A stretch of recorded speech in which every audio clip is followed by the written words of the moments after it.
नमस्कार दोस्तों और स्वागत है आपका आपके अपने ही YouTube चैनल बीएड एग्ज़ाम पर।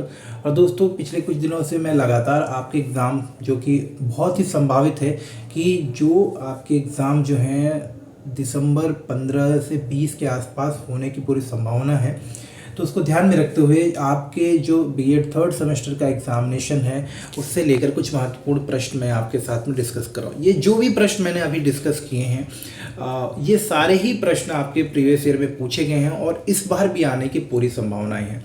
तो प्लीज़ इन क्वेश्चन को ज़रूर तैयार करते रहिए। आप अपने और सारे एग्ज़ाम्स के ऊपर फोकस करते हुए अपने बीएड के एग्ज़ाम पे भी पूरा फोकस करिए। और अगर कोई दिक्कत होती है, कोई परेशानी होती है या फिर किसी तरह कोई डाउट आपको रहे तो आप कमेंट करके वो चीज़ें मुझसे क्लियर कर सकते हैं, आप पूछ सकते हैं। साथ ही साथ पीडीएफ नोट्स के लिए आप मेरे साथ जुड़ सकते हैं, मेरे टेलीग्राम चैनल को ज्वाइन कर सकते हैं या फिर आप मुझे व्हाट्सएप पर भी कांटेक्ट कर सकते हैं। तो चलिए आज का प्रश्न ले लेते हैं। और आज का प्रश्न समावेशी शिक्षा से है, जो कि एक 15 अंक का प्रश्न है। कई बार देखने को मिलेगा आपको, बहुत ही अलग अलग तरीके से पूछा जा सकता है, इसीलिए इस क्वेश्चन को मैंने डिटेल में बनाया है 15 अंक के प्रश्न के उत्तर के रूप में, ताकि यहाँ से आप 8 नंबर का भी प्रश्न कर सकते हैं और आप चाहें तो यहाँ पर आप 2 नंबर के छोटे छोटे क्वेश्चन भी कर सकते हैं।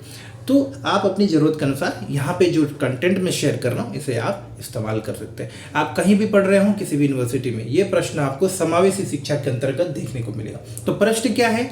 प्रश्न है कि समावेशन की प्रक्रिया जो होती है उसमें प्रौद्योगिकी यानी कि information and technology, internet, digital technology का क्या भूमिका हो सकता है। तो इस प्रश्न को समझेंगे, यानी कि वर्तमान में जो इतने सारे टेक्नोलॉजी हमारे आसपास में है, इसका हम किस तरह से जो है समावेशी प्रक्रिया में, समावेशन की प्रक्रिया में हर एक बच्चे को शिक्षा का अधिकार दिलाने के लिए किस तरह से इस्तेमाल कर सकते हैं। तो आइए इस प्रश्न को आराम से समझेंगे और डिटेल में समझेंगे। तो वीडियो आप पूरा देखिए। मैं अक्सर देखता हूं कि आप लोग जो है वीडियो देखते हैं और स्किप कर देते हैं। मुझे पता है आपके पास बहुत सारा कंटेंट होगा, लेकिन जो चीज़ें डिस्कस करते हैं वो ज़रूर आपके काम आएगी यहाँ पर। तो देखिए, अगर आपको यूज़फुल लगता है तो लाइक ज़रूर करिएगा, नहीं लगता है तो फिर भी आपके लिए कुछ ना कुछ जानकारी तो यहाँ से ज़रूर मिलेगी। तो एक बार देख जरूर लीजिएगा, एक बार सुन जरूर लीजिएगा। चलिए आगे बढ़ते हैं। तो दोस्तों अगर हम लोग बात करेंगे यहाँ पर समावेशन की, तो आइए स्टार्ट कर लेते हैं।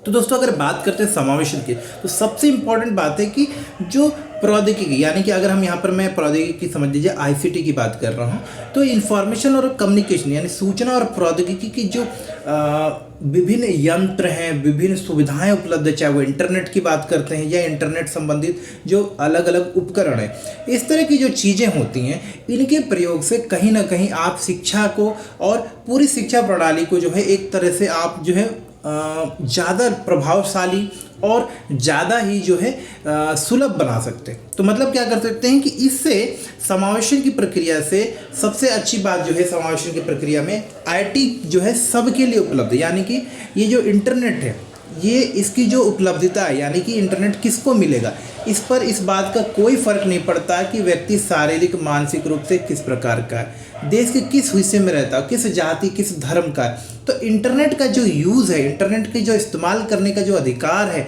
ये बिना किसी भेदभाव को सभी को समान रूप से मिला। यानी कि आईटी का इस्तेमाल जो है सबके लिए सुलभ है और ये अपने आप एक बहुत ही बड़ी बात है। कहीं ना कहीं ये समानता का जो अधिकार है और सबके लिए जो समान रूप से सुविधा मिलने की जो बात होती है, इसके ऊपर पूरा जोर देता है। तो इस बात को आप अपने हिसाब से समझ सकते हैं, लिख सकते हैं। तो पहला पॉइंट यही है कि ये सभी के लिए सुलभ है। क्या सुलभ है?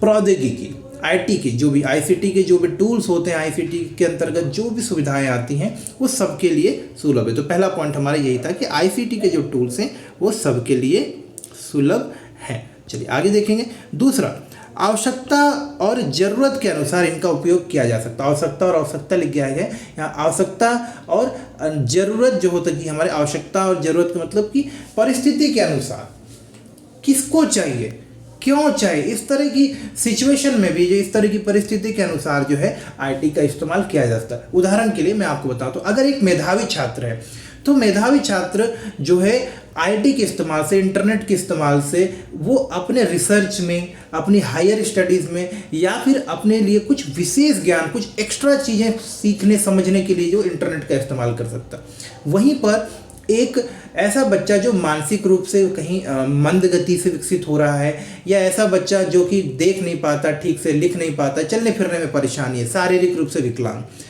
ऐसा बच्चा इंटरनेट की मदद से घर बैठे ही जो है बहुत सारी चीज़ें सीख सकता है जो कि वो अभी तक नहीं सीख पा रहा था, क्योंकि इन चीज़ों को सीखने के लिए, उस तरह के गुण या उस तरह के कौशल या उस तरह के शैक्षिक चीज़ें सीखने के लिए उसे स्कूल जाना पड़ रहा था।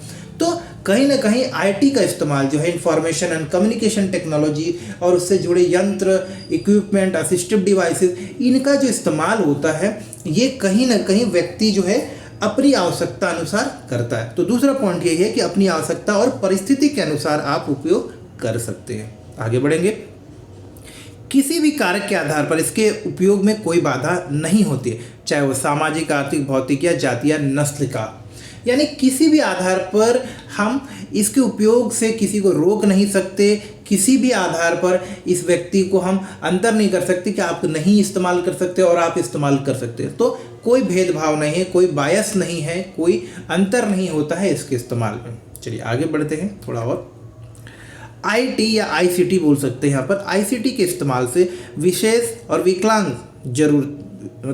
लोग और विशेष ज़रूरतों वाले छात्रों को पढ़ने के लिए शिक्षक को बेहतर ढंग से सुसज्जित करने में सहायता मिलती है। देखिए, आईसीटी की मदद से एक टीचर जो है, अगर उसकी क्लास में कुछ विशिष्ट आवश्यकता वाले छात्र जो कि शारीरिक, मानसिक विकार से ग्रसित हैं, या फिर कोई देख नहीं पा रहा, कोई सुन नहीं पा रहा है, या कोई ऐसा बच्चा है जो डिस्लेक्सिया से ग्रसित है, मंद गति से सीख रहा है, समझ रहा है, अगर विविधता है आपके क्लास में सीखने समझने वालों की, तो एक टीचर को एक बेहतर अवसर मिलता है कि वो आईसीटी की मदद से अपने क्लास को इतना रोचक, इतना प्रभावशाली बनाए कि हर एक बच्चे की आवश्यकता को वो पूरा कर पाए। साथ ही साथ अलग अलग शिक्षण सहायक सामग्री, जिसे हम टीचिंग एड्स बोलते हैं, इनकी मदद से हर एक आवश्यकता वाले, अगर बच्चा देख नहीं पा रहा है तो उसको साउंड के माध्यम से चीज़ें समझ पाएँ। जो बच्चा ठीक से देख नहीं पाता है वो कहीं ना कहीं चीज़ों को देखकर साउंड के माध्यम से, अलग अलग उदाहरण के माध्यम से चीज़ों को समझ पाए। मेधावी छात्र है तो बहुत सारे वीडियो, एनिमेशन, ग्राफिक्स, बहुत सारे उदाहरण देखकर अपनी चीज़ों को बेहतर तरीके से समझ पाएगा। तो हर एक बच्चे की आवश्यकता के अनुसार जो है अपने क्लासरूम को बदलने, सुसज्जित करने और उसमें टीचिंग के तरीके में फेरबदल करने में कहीं ना कहीं जो है आईसीटी मदद करता है। विभिन्न आईटी सक्षम, जो आईटी के चीज़ें होती हैं, वो सक्षम संसाधनों की सहायता से शिक्षण अधिगम को अधिक रोचक, बेहतर गुणवत्ता और परिणामोन्मुख बनाया जा सकता। अर्थात कि एक टीचर या एक विद्यालय जब आईसीटी के अलग अलग उपकरण, जैसे कि मान लीजिए ब्रेल लिपि का इस्तेमाल कर रहे हैं, सुनने के लिए टीचिंग हियरिंग डिवाइसेस का इस्तेमाल कर रहे हैं, जिन बच्चों को सुनने में दिक्कत होती है वो हियरिंग डिवाइसेस को कर सकते हैं, जिन बच्चों को देखने में दिक्कत होती है या बिल्कुल अंधे हैं वो ब्रेल लिपि का इस्तेमाल कर सकते हैं। जो बच्चे सीखने और समझने में ठीक से नहीं समझ पा रहे, डिस्लेक्सिया से ग्रसित हैं या मंद गति से सीखते हैं, उनको वीडियो, एनिमेशन, ग्राफिक्स, इनकी मदद से चीज़ों को और बेहतर तरीके से सिखाया जा सकता है। तो आईसीटी या आईटी के मदद से कहीं ना कहीं टीचर ज़्यादा सक्षम हो जाता है, उसकी पढ़ाने की जो प्रक्रिया ज़्यादा प्रभावशाली हो जाती है और टीचर के पास भी अन्य साधन हो जाते हैं, इतने स्रोत हो जाते हैं कि वो ज़्यादा उत्साह से, ज़्यादा आत्मविश्वास से अपने बच्चों की, जो उनके क्लास में पढ़ रहे हैं, उनकी ज़रूरतें, उनके सीखने के तरीके को ध्यान में रखते हुए अपने क्लासरूम को अधिक रोचक, बेहतर गुणवत्तापूर्ण और जो कि कुछ इस तरह का हो जिससे कि हर एक बच्चा जरूर सीखे, इस बात को सुनिश्चित करने में वो काफ़ी हद तक सफल हो पाता है। उदाहरण के लिए वीडियो, ऑडियो, एनिमेशन, ग्राफिक का उपयोग, यहाँ तक कि विकलांग बच्चों को भी बहुत लाभ मिलता है। तो ये काफ़ी फायदा होता है, साथ ही साथ सीखने की प्रक्रिया में भी काफ़ी सुधार होता है। एक और बात, आईटी की मदद से व्यक्ति को कहीं जाने की ज़रूरत हो ऐसा जरूरी नहीं, आपको अब सिर्फ स्कूल में ही जाके चीज़ें सीख पाएंगे ऐसी कोई पाबंदी नहीं है। तो कहीं ना कहीं मानसिक, शारीरिक रूप से विकलांग व्यक्ति या देश की किसी दूरस्थ क्षेत्र में रहने वाला व्यक्ति भी, अगर वो वास्तविक रूप से, भौतिक रूप से खुद विद्यालय नहीं भी जा सकता तो भी, या कहीं व्यक्ति के सीखने की गति कम है, मानसिक रूप से मंद है बच्चा, वो चीज़ों को बहुत धीरे धीरे सीखता है, तब भी इस प्रकार की आवश्यकता वाले छात्रों को भी सीखने में आईटी बहुत मदद करता है। आईटी कैसे मदद करता है, आईसीटी कैसे मदद करता है, आप इसको ऐसे समझ सकते हैं कि recorded lecture, recorded video, recorded quiz, question bank, digital notebook, ये सारी चीज़ों का इस्तेमाल व्यक्ति अपनी गति, अपने स्थान का मतलब आप विश्व के किसी कोने में हो, किसी भी समय आप पढ़ सकते हैं, लेकिन ये औपचारिक विद्यालय में नहीं हो पाता। तो आईटी ने इस चीज़ को बदला है।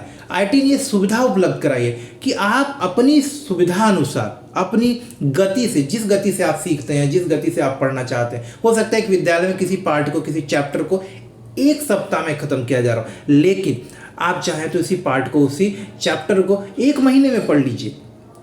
ये आप अपनी गति से सीख सकते हैं, चीज़ों को अपने घर पर रहकर सीख सकते हैं। अगर आप कहीं ट्रैवल कर रहे हैं तो आप मोबाइल को इस्तेमाल करते हुए रास्ते में, अपने ट्रेन में, बस में भी बैठकर देख सकते हैं, जो कि साधारण स्कूल में संभव नहीं, और अपने समय पर सीख सकते हैं। तो यहाँ पर समय की भी पाबंदी नहीं। तो कहीं ना कहीं जो एक फॉर्मल एजुकेशन, औपचारिक शिक्षा की जो बंदिशें होती थी, औपचारिक शिक्षा का जो एक बंधन होता है, तो उसको दूर करने में कहीं ना कहीं जो है इंफॉर्मेशन एंड कम्युनिकेशन टेक्नोलॉजी यानी कि प्रौद्योगिकी ने जो है काफ़ी स्वतंत्रता दी है, और इससे काफ़ी लाभ मिला है उन विशेष आवश्यकता वाले लोगों को जो कि स्कूल जाने में शायद सक्षम नहीं है, या वैसे लोगों को जो स्कूल आ ही नहीं सकते, जैसे कि प्रौढ़ लोग यानी कि सीनियर सिटीजन, वो पढ़ना तो चाहते हैं लेकिन अब रेगुलर स्कूल नहीं आ सकते, या एक वर्किंग वुमेन या वर्किंग मैन जो कि जॉब भी कर रहा है लेकिन वो पढ़ना चाहता है, वो रेगुलर स्कूल नहीं आ सकता। तो ऐसे लोग online education, distance education, part time education, इस तरह की बहुत सारी स्कूलों में एडमिशन लेके अपनी शिक्षा को पूरी भी कर सकते हैं। तो ये काफ़ी फ़ायदा है। लागत प्रभावी, कॉस्ट इफेक्टिव भी है। अब आप देखिए, अभी इतने सारे सोर्सेस, इतने सारे स्टडी मटेरियल, इतनी सारी चीज़ें फ्री ऑफ कॉस्ट इंटरनेट पे, यूट्यूब पे, फेसबुक पर, या जो अलग अलग आपके प्लेटफॉर्म है वहाँ पर आपको मिल जाता है। जिन चीज़ों को सीखने के लिए आपको कहीं एडमिशन लेना पड़ता है, कहीं फीस देनी पड़ती है, अभी आप वो फ्री ऑफ कॉस्ट सीख सकते हैं। उसके अलावा डिजिटल जो आपके संसाधन है, डिजिटल जो सोर्सेस हैं, इनकी लागत भी कम आ दी, क्योंकि एक बार जब इनका निर्माण हो जाता है तो इनको बार बार दोबारा बनाने की आवश्यकता नहीं। फ्री ऑफ कॉस्ट तरीके से इनकी हम दूसरी कॉपी या लोगों में इसको बांट सकते हैं, एक आदमी को दूसरे आदमी आराम से शेयर कर सकता है। तो ये बहुत ही कॉस्ट इफेक्टिव तरीका भी है। जबकि एक फॉर्मल एजुकेशन में आप एक औपचारिक स्कूल में देखेंगे, उसके लिए बिल्डिंग की आवश्यकता होती है, उसके टीचर की आवश्यकता होती है, हर दिन जब क्लास चलेगा तो टीचर को दोबारा मेहनत करनी पड़ती है। तो जो कॉस्ट आता है, जो खर्चा होता है, काफ़ी हद तक जो है आपकी आईटी की मदद से कम किया जा सकता है। ऑनलाइन प्लेटफॉर्म, मीडिया के माध्यम से शिक्षा प्राप्त करने के आसान और सरल तरीके अब उपलब्ध है। जी हाँ दोस्तों, इस पॉइंट को तो आप सब समझ ही रहे होंगे कि ऑनलाइन प्लेटफॉर्म, चाहे आप यूट्यूब की बात कर लें, रिकॉर्डेड लेक्चर की बात करें, लाइव क्लासेस की बात कर लें, जूम के थ्रू क्लासेस बात कर लें, जो भी हो रहा है, इन सारे माध्यमों से जो शिक्षा मिल रही है, उससे क्या हुआ है कि शिक्षा अब ज़्यादा आसान हो गई है और सरल हो गई। आसान क्यों हो गई है? क्योंकि मैंने आपको जैसे अभी बताया कि अब शिक्षा ग्रहण करने के लिए ज़रूरी नहीं कि आप सिर्फ विद्यालय जाकर ही सीख सकते हैं चीज़ों को। अब आप अपने टाइम से, अपनी सुविधा अनुसार आप ओपन और मतलब आप क्या कर सकते हैं, ऑनलाइन एजुकेशन ले सकते हैं। आप क्या कर सकते हैं, आप डिस्टेंस एजुकेशन में एडमिशन ले सकते हैं। आप जैसे कि इंदिरा गांधी नेशनल यूनिवर्सिटी में आप ले सकते हैं। आप जो है ओपन कॉलेज डायरेक्ट एडमिशन ले सकते हैं, जहाँ पर सिर्फ आपको एग्ज़ाम देना है। आप ऑनलाइन ट्यूशन ले सकते हैं, ऑनलाइन क्लासेस ज्वाइन कर सकते हैं। तो कहीं ना कहीं आपके जो पढ़ने और पढ़ाने का तरीका वो काफ़ी सरल हो गया है और काफ़ी आसान हो गया है। इसके अलावा आपके सीखने और छात्रों को प्रदान की जाने वाली शिक्षा का गुणवत्ता करने का आकलन के लिए भी अब हमारे पास में बहुत सारे साधन हैं। अगर आप एक शिक्षक हैं और आप चाहते हैं कि आपके छात्र कितनी चीज़ें सीख रहा है, कितने हद तक सीख रहा है, किस सीमा तक चीज़ों को ठीक से सीख पाया है, तो अभी आप जो है online test, oral test, quiz, recorded quiz, इस तरह के बहुत सारे अलग अलग असेसमेंट टूल्स हैं, अलग अलग आकलन करने के आपके पास में साधन है, जिससे कि आप शिक्षा जो दी जा रही है उसकी गुणवत्ता जांच कर सकते हैं। साथ ही साथ बच्चा क्या सीख रहा है, और ख़ासतौर पे तब जब आपकी क्लास में विशिष्ट आवश्यकता वाले बच्चे हैं, जिनको कि कहीं सुनने में, देखने में, कहीं पढ़ने में, कहीं वो मंद गति के, कहीं उनका IQ लेवल कम है। इस तरह के बच्चों की सीखने की गुणवत्ता का जांच करना तो और भी आवश्यक होता है। तो इन सारी चीज़ों को सही तरीके से वास्तविक मापन, गुणवत्तापूर्ण मापन, जिससे कि हम अपनी चीज़ों को उन आधार पर और बेहतर कर सकते हैं, इसमें कहीं ना कहीं हमें काफ़ी सहायता मिलती है। तो हमें अभी आकलन करने के विभिन्न स्रोत उपलब्ध है, असेसमेंट करने का कि हमने क्या किया है, सही हो रहा है नहीं हो रहा, प्रभावशाली है कि नहीं, क्या बदलाव करना है, इस तरह की चीज़ों को करने में कहीं ना कहीं जो है आईटी बहुत मदद करता है। छात्रों को अवधारणा, देखिए छात्र को अवधारणा को अधिक स्पष्ट और आसानी से समझने के लिए विभिन्न तरीके से सीखने में सक्षम बनाता है। जो कॉन्सेप्ट टीचर सिखा रहा है, जो टीचर बताना चाहता है, अब नए नए आईसीटी टूल की वजह से अलग अलग तरीके से वीडियो एनिमेशन, ग्राफिक्स से या फिर 3D मॉडल से या फिर चार्ट से, डिजिटल चार्ट से, मूवीज़ के माध्यम से, इन सारी चीज़ों से जो कॉन्सेप्ट सिखाना, जो अवधारणा बनाने का प्रयास किया जा रहा है, उसे बहुत ज़्यादा सरल रूप से, ज़्यादा आसान और स्पष्ट रूप से बच्चों के सामने रखा जा सकता है, जिससे कि बच्चे सरलता से चीज़ों को सीख पाएँ। सूचना, जागरूकता और मुख्य धारा के शिक्षा पाठ्यक्रम, शिक्षण सामग्री, सहायक उपकरणों और आवश्यक सेवाओं तक पहुंच विकलांग छात्रों को सामान्य शिक्षा में अपने गैर विकलांग साथियों के समान सीखने में मदद कर सकती है। तो ध्यान रखिएगा, देखिए ये इंपॉर्टेंट पॉइंट है कि सूचना, जागरूकता और अगर मुख्य धारा में क्या पाठ्यक्रम चल रहा है, इस तरह की जो जागरूकता होती है, अगर सामान्य बच्चों के अलावा अगर विशिष्ट बच्चों को भी हो तो कहीं ना कहीं वो सामान्य बच्चों के साथ बेहतर तरीके से चीज़ों को सीख सकते हैं। और जो असामान्य बच्चे हैं, विशिष्ट बच्चे हैं, उनकी सीखने की, समझने की, शिक्षित होने की प्रक्रिया में जो भी बाधाएं हैं उसको हम काफ़ी हद तक दूर भी कर सकते हैं।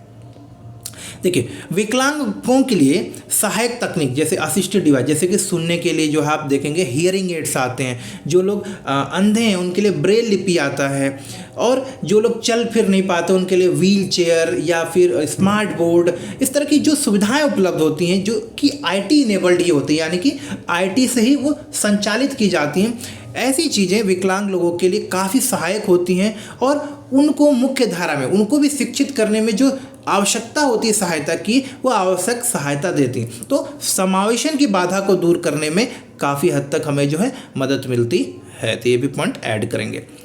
विशेष शिक्षा में प्रौद्योगिकी का केंद्रीय उद्देश्य छात्रों को कुछ इस तरह से सीखने में सक्षम बनाना है जो उनके व्यक्तिगत सीखने की शैली और सीमाओं को समायोजित करता हो, उन्हें अनुभव करने में भी मदद करे, ये भी उतना ही महत्वपूर्ण। तो आईटी की मदद से हम क्या कर सकते हैं, जो विशिष्ट बच्चे हैं, खासतौर पे अगर जिनको विशेष आवश्यकताएं वाले बच्चे हैं, मंद गति वाले बच्चे हैं, बिल्कुल ठीक से कुछ काम कर नहीं पाते, ऐसे बच्चे जो दूसरे पर आश्रित बच्चे हैं, शारीरिक और मानसिक रूप से विकलांग बच्चे हैं, इस तरह के बच्चों को अगर हम सिखाना चाहते हैं, उनकी व्यक्तिगत आप समझ सकते हैं कि उनकी व्यक्तिगत क्षमता का आकलन करने के पश्चात, उनकी व्यक्तिगत सीखने की शैली को समझते हुए, उनकी क्षमताओं, उनके कार्य करने की सीमाओं को समझते हुए, उनके सीखने और समझने की सीमाओं को समझते हुए, हम इन सारी चीज़ों को ध्यान में रखते हुए अपने पाठ्यक्रम में आवश्यक बदलाव कर सकते हैं, अपने पाठ्यक्रम को नए नए आईसीटी टूल की मदद से और रोचक तरीके से सामने रख सकते हैं, जिससे कि ये विशिष्ट आवश्यकता वाले बच्चे जो हैं चीज़ों को बेहतर तरीके से सीख सकें। इसके कुछ और भी महत्वपूर्ण फायदे हैं। देखिए इससे आपको अधिक स्वतंत्रता मिलती है। देखिए बच्चे जो सीख रहे हैं उनको ज़्यादा स्वतंत्रता मिलती है, उनको कम चिंता होती है कि हमने क्या सीखा है, कैसे सीखा, क्योंकि ये चीज़ें जो हैं काफ़ी मददगार होती हैं और समय के पाबंद नहीं होती। अपने सहपाठियों के साथ बेहतर संबंध, देखिए असिस्टिव डिवाइसेस की मदद से, ब्रेल लिपि की मदद से जब बच्चा चीज़ों को सीखता है, आईसीटी की मदद से जब टीचर बेहतर तरीके से बच्चों को सिखाता है, तो जो विशिष्ट बच्चे होते हैं उनके अंदर भी आत्मविश्वास आता है, और उस आत्मविश्वास से वो अपने शिक्षण के दिशा में, शिक्षण के क्षेत्र में, सीखने के क्षेत्र में या कौशल जो भी वो सीख रहे हैं उसमें और बेहतर करते हैं, और जिससे कि उनके अंदर उत्साह आता है और वो अपने सामान्य से दिखने वाले दोस्तों के साथ में और बेहतर तरीके से अपना जो है समय व्यतीत करते हैं। प्राकृतिक रूप से अधिक आरामदायक और प्रभावशाली संचार संभव हो पाता है। दूसरा, एकेडमिक प्रदर्शन में वृद्धि, यानी कि जो चीज़ें सिखाई जा रही विद्यालय में, औपचारिक शिक्षण के माध्यम से या विशेष शिक्षा के माध्यम से जो चीज़ें सिखाई जा रही उसको बच्चा बेहतर तरीके से सीखता है और बच्चों के प्रदर्शन में एक देखने योग्य वृद्धि आपको समझ में आएगी।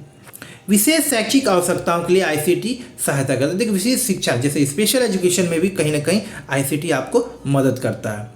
आईसीटी का अनुप्रयोग विकलांग छात्रों को मुख्य धारा में एकीकृत करने में सक्षम बनाने के और एक अच्छा सकारात्मक स्कूल का माहौल बनाने में भी मदद करता है। अब देखिए ये शिक्षकों को भी किस तरह से मदद करता है, आप चाहे तो इन पॉइंट को इस तरह से भी लिख सकते हैं।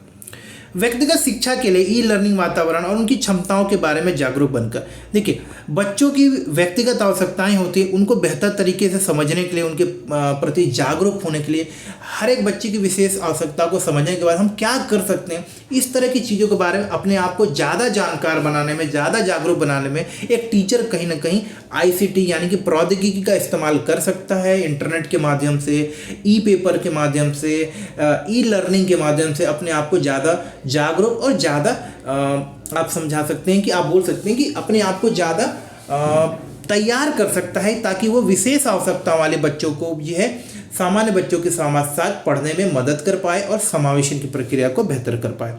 खोजपूर्ण वातावरण, सहयोगात्मक शिक्षा, सामाजिक कौशल की सुविधा और व्यक्तिगत अध्ययन योजना, इस तरह की तैयारी करने में कहीं ना कहीं टीचर को IT बहुत मदद करता है। साथ ही साथ समावेशी कक्षा में विकलांग छात्रों को समायोजित करने के लिए अच्छा कक्ष प्रबंधन करने में भी मदद करता है। देखिए, बच्चे के पास जो शिक्षक के पास IT की मदद से वो क्या कर सकता है, डेटाबेस रख सकता है, बच्चों के खासतौर पे विशिष्ट बच्चों के ऊपर और ध्यान दे सकता है, क्योंकि वो डिजिटल डेटाबेस की मदद से, उनके रिकॉर्डेड लेक्चर के परफॉर्मेंस की मदद से, बच्चों ने क्या किया है उसके परफॉर्मेंस को रिकॉर्ड करके टाइम टू टाइम असेस कर सकता है, ग्राफ के रूप में, चार्ट के रूप में, और बच्चों को जो बेहतर तरीके से सिखा सकता है और अपने क्लास को बेहतर तरीके से प्रबंधित कर सकता है। शिक्षकों के कौशल में वृद्धि और व्यावसायिक विकास में भी फ़ायदा मिलता है। ये बहुत इंपॉर्टेंट पॉइंट है दोस्तों, कि देखिए अलग अलग स्किल सीख सकते हैं आप, स्पेशल एजुकेशन के, इंक्लूसिव एजुकेशन के, अपने आप को हायर एजुकेशन से इक्विप कर सकते हैं। मतलब नई नई चीज़ें आ रही हैं दुनिया में, नई नई चीज़ें हो रही हैं, उससे आप अपने आप को हमेशा अपडेट रख सकते हैं। तो कहीं ना कहीं ये हमारे कौशल में भी वृद्धि करता है और कहीं ना कहीं व्यावसायिक रूप से हमें ज़्यादा तैयार रखता है, जिससे कि हम और ज़्यादा जो है अपने क्षेत्र में बेहतर कर पाते हैं। अब शिक्षकों के पास पाठ योजना विकसित करने, अध्यापन विधियों में परिवर्तन करने के लिए बहुत सारे संसाधन उपलब्ध हैं, जो कि ICT की मदद से संभव हो पाया, जो कि विकलांग छात्रों, विशेष आवश्यकता वाले छात्रों के लिए बहुत ही ज़्यादा उपयुक्त होता है। आगे बढ़ेंगे। अब शिक्षक अपनी शिक्षण विधियों में सकारात्मक बदलाव लाने के लिए PPT का इस्तेमाल कर सकता है। रिकॉर्डिंग, जो पढ़ा रहा है उसका रिकॉर्डिंग देखकर अपने शिक्षण में आवश्यक बदलाव ला सकता है। बच्चों से फीडबैक ले सकता है और फीडबैक लेने के लिए बहुत ही अलग अलग तरीके उपलब्ध हैं। तो उन तकनीक का उपयोग करके वो अपने शिक्षण को और बेहतर कर सकता है। तो देखिए, ये काफ़ी एक अच्छी चीज़ यहाँ पर है।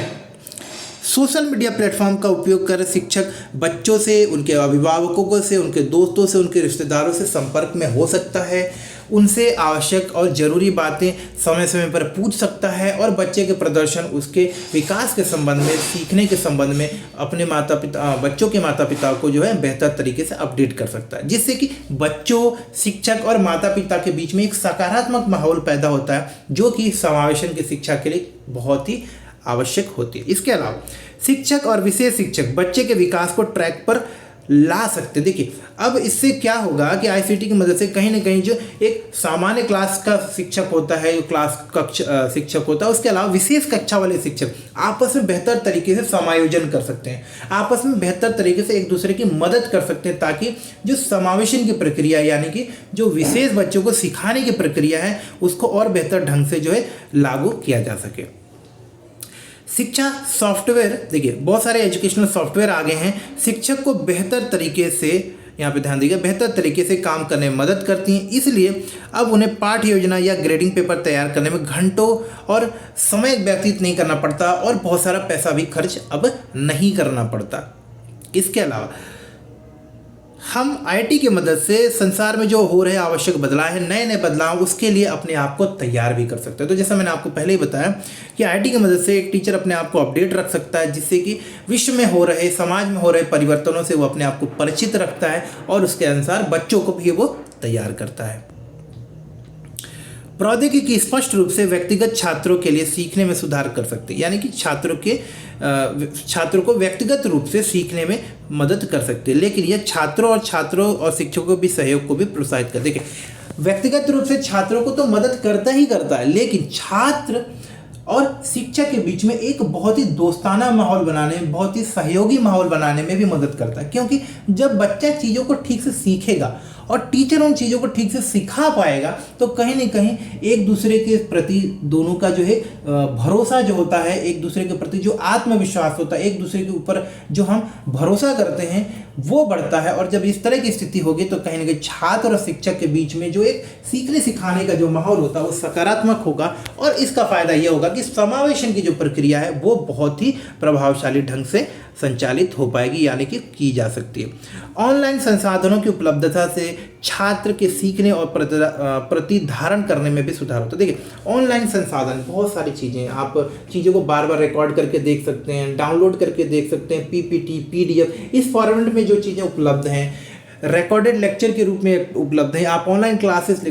तो ये जो आईसीटी का इस्तेमाल है ना, इंफॉर्मेशन कम्युनिकेशन टेक्नोलॉजी का इस्तेमाल, इसके अलावा आईटी के जो अलग अलग टूल्स है, इनकी मदद से कहीं ना कहीं छात्रों का व्यक्तिगत जो प्रदर्शन है वो काफ़ी हद तक सुधारा जा सकता है और वो सुधरता भी है, जिससे कि बच्चे लंबे समय तक चीज़ों को बेहतर तरीके से सीखते हैं और कहीं ना कहीं उसके इस्तेमाल को भी वो बेहतर तरीके से समझ पाते हैं। आगे बढ़ेंगे। बच्चे के सही मार्गदर्शन को आंकने के लिए बेहतर मूल्यांकन उपकरण अब उपलब्ध हैं। उपचारात्मक और नैदानिक तरीके और ज़्यादा प्रभावशाली रूप से अब टीचरों के पास में उपलब्ध है। बदलती शैक्षिक, सामाजिक और व्यावसायिक आवश्यकताओं के अनुसार अब शिक्षक अपने आप को भी तैयार कर सकते हैं और बच्चों को भी जो उनके अनुसार अनुकूलित करने में अपने आप को मदद कर सकते हैं, यानी कि बच्चों को भी अनुकूलित कर सकते हैं, बच्चों को भी तैयार कर सकते हैं। यदि शिक्षक कक्षा में आईटी का इस्तेमाल करता है, आईसीटी का इस्तेमाल करता है, तो वो बेहतर तरीके से अपने आप को तैयार कर सकते हैं और वो इस बात के लिए आश्वस्त होते हैं कि जो वो चीज़ें सिखाने वाले हैं वो अब वो बेहतर तरीके से बच्चों को सिखा पाएंगे, खासतौर पर उन बच्चों को जिनको की सीखने और समझने में ज़्यादा कठिनाई होती है। देखिए, निगरानी, मूल्यांकन और कार्यान्वयन में भी काफ़ी सहायता मिलती है। डिजिटल प्रौद्योगिकी हितधारकों को जोड़ती है, यानी कि जो लोग भी जो समावेशन की प्रक्रिया में आपस में जुड़े, चाहे वो आपके सरकारी महकमे के लोग हों, चाहे वो शिक्षक हो, चाहे विद्यालय हो, चाहे वो माता पिता हो, उनको आपस में जोड़ती है। साक्ष्य आधारित निर्माण को सक्षम बनाती है और जो भी काम हो रहा है उसका हम जो है रिकॉर्ड रख सकते हैं, जो भी काम चल रहा है उसको हम लोग जो है माप सकते हैं। परिणाम स्वरूप सार्वजनिक नीति निर्माण की जटिल प्रक्रिया में आईटी एक महत्वपूर्ण उपकरण है। अब जो प्लानिंग होता है, बहुत सारे प्लान आते हैं, उनको फिर लागू करने की प्रक्रिया आती है, कितना हद तक लागू हो रहा, क्या परिणाम उसका मिल रहा है, इन सारी चीज़ों को सीखने समझने, जो भी प्लान आए हैं या भी जो भी प्रयास किए जा रहे हो कितने प्रभावशाली, इस तरह की चीज़ों को समझने में, इनका रिकॉर्ड रखने में आईटी जो है काफ़ी मददगार साबित होती है। नियमित निगरानी। अब देखिए, आईटी की मदद जैसे कि सीसीटीवी हो गया, रिकॉर्डेड लेक्चर हो गया, फीडबैक फॉर्म्स हो गए, इस तरह की बहुत सारी चीज़ों के माध्यम से, रेगुलर असेसमेंट हो गया, जो बच्चे सीख रहे हैं उनका असेसमेंट करने के माध्यम से कहीं ना कहीं जो बहुत सारे कार्यक्रम चलाए जा रहे हैं समावेशन को लेकर, उनकी निगरानी भी करना अब जो है ज़्यादा सरल हो जाता है। तो ये बहुत ही खास जो है एक लाभ मिला है आपको प्लान के इम्प्लीमेंटेशन। अगर हम क्रियान्वयन की बात करते हैं, सरकारी उपक्रमों के आधार पर बात करते हैं, तो ये भी कहीं ना कहीं बहुत मदद। डिजिटल संसाधनों और डेटा कीपिंग के कारण कदाचार, भ्रष्टाचार के मामलों में भी कमी आई। देखिए, समावेशन प्रक्रिया में सरकार बहुत सारा पैसा खर्च करती है, बहुत सारे प्लान और स्कीम लेकर आती है, लेकिन कई बार भ्रष्टाचार या फिर आप बोलें कि बोल सकते हैं इसको कि पूर्ण योगदान जो चाहिए होता है हर एक विभाग का, वो ना होने के कारण कहीं ना कहीं इनका प्रभाव जितना होना चाहिए वो नहीं हो पाता।